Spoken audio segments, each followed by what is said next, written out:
Tenaga kerja asing dari Cina itu betul tenaga ahli, bohong. Karena di lapangan itu kami yang mengajar.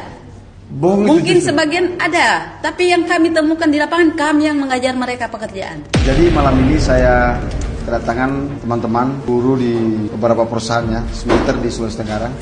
Saya mendapatkan keluhan, mereka kontak saya melalui Instagram, TikTok, dan Facebook. Sehingga malam ini saya berkesempatan untuk ketemu mereka. Sekarang ini, mereka ini yang saya undang khusus malam ini adalah karyawan-karyawan yang dipecat oleh perusahaan tambang smelter di Sulawesi Tenggara. Saya sangat ingin tahu sekali sebetulnya masalahnya kenapa bisa dipecat. Perkenalkan, nama saya Sugeng Haryanto dari perusahaan Pistu Drago Nickel Industri karena kecelakaan kerja dan pesangon saya tidak dibayarkan. Tahun berapa kamu dipecat? Baru 2 bulan lalu. Cuman di situ tidak dilampirkan uang pesangonku. Oh, di PHK saja begitu? Iya. Tidak dikasih pesangon? Tidak ada. Sudah berapa tahun di sana? Kerjanya sudah 3 tahun 10 bulan. Saya menghindari mobil di depan, saya banting setir ke kanan, ada perumahan, saya hindari lagi sehingga kendaraanku terbalik dan tertumpah materialnya. Kecelakaan seperti itulah yang membuat kamu di PHK? Iya. Ada teguran kan? Kalau teguran tidak ada, Pak. SP1, SP2, SP3 tidak ada? Tidak. Mungkin kamu mabuk atau apa? Tidak ada juga, Pak. Kan posisinya kita itu habis masuk malam. Bagaimana dengan Depnaker? Belum ada tanggapan, Pak. Luar tanggapan. Kamu ada laporan di Depnaker tidak? Sudah, saya pakai pendamping juga sudah, Pak. Sudah? Iya. Tapi belum ada respon? Belum. Nah, ini keterlaluan ini.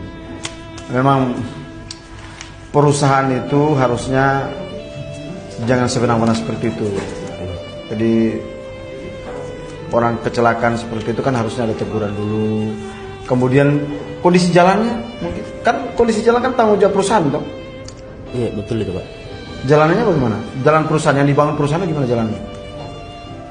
Kalau jalannya perusahaan, Pak, hanya pengerasan saja. Pengerasan? Iya. Tiba hujan berlubang lagi kembali. Oh, kalau Ibu apa masalahnya? Kok bisa dipecat?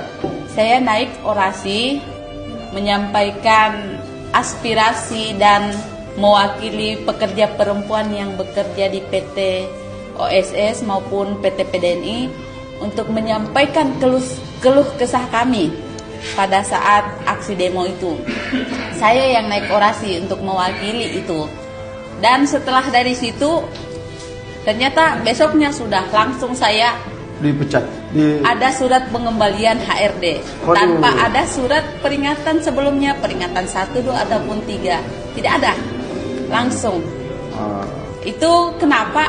Karena ada oknum yang melaporkan video orasi saya kepada atasan Cina selaku ini HOD pimpinan divisi, melaporkan bahwa yang orasi itu anggota dari smelter 3 IMP 3 anak CR-nya HOD ini. Sudah setelah ditahu bahwa itu saya, langsung tanpa saya ketahui siapa yang mengirim, siapa yang melaporkan, langsung Tapi besok. apa yang kamu perjuangkan? Yang saya perjuangkan salah satunya gaji pokok yang tidak merata. Dalam hal ini Presiden sudah menetapkan 6,5% kenaikan upah, sedangkan yang terjadi di lapangan yang kami alami, termasuk saya pribadi yang kerja sejak 2020 sampai 2025 cuma naik 90.000. Sedangkan kalau diuangkan itu 6,5%, 100.000 lebih lah. Aduh. Dan itu bukan hanya saya yang alami, keseluruhan, terkecuali orang-orang yang punya jabatan di dalam perusahaan. Tapi kalau kami untuk kru biasa itu bervariasi, ada yang naik 10.000, 40.000, 50.000, tidak merata. Sedangkan yang saya ketahui namanya gaji pokok kenaikan itu harusnya merata, tanpa pandang bulu, tanpa pandang divisi. Tapi yang terjadi di lapangannya itulah. Makanya saya berani bersuara. Jadi gara-gara kamu bersuara berkaitan dengan kebijakan presiden itu, akhirnya kamu dipecat? Ya, ada lagi, Pak. Saya menyuarakan bahwa kenapa ada kesenjangan antara pihak tenaga kerja asing dalam hal ini orang Cina dengan karyawan Indonesia.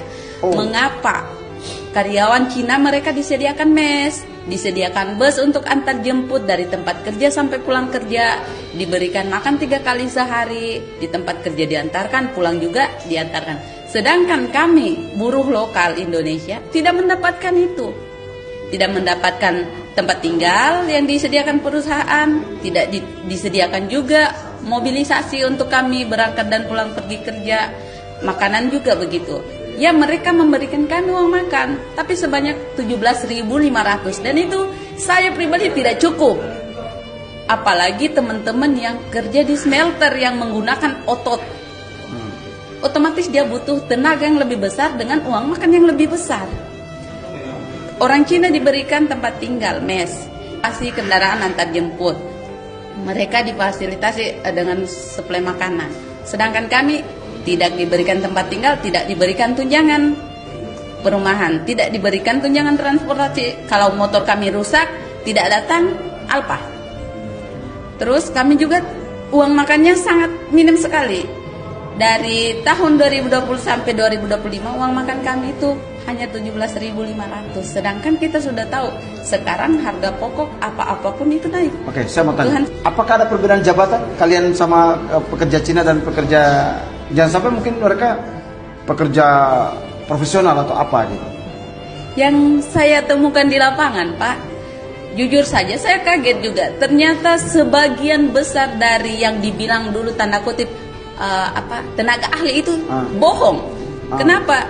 Setelah di lapangan itu banyak kami temukan bahwa orang Indonesia yang mengajar orang Cina yang datang itu.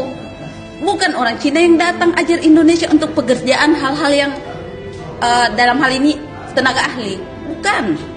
Sama juga dengan orang Cina di ruangan kami. Mereka bahkan ada yang tamatan SMP. Tidak tahu apa-apa? Tidak tahu apa-apa, kami yang mengajar. Kami yang mengajarkan dia pekerjaan di dalam ruangan kami. Nah setelah dia tahu, kami diinjak-injak. Aduh parah. Tidak semua tenaga kerja asing dari Cina itu betul tenaga ahli, bohong. Karena Bohong. di lapangan itu kami yang mengajar. Bohong. Mungkin sebagian ada, tapi yang kami temukan di lapangan kami yang mengajar mereka pekerjaan. Waduh. Yakin ini? Yakin karena saya sendiri mengajar dan orang yang saya pernah ajar malah dia yang SP saya. Oh.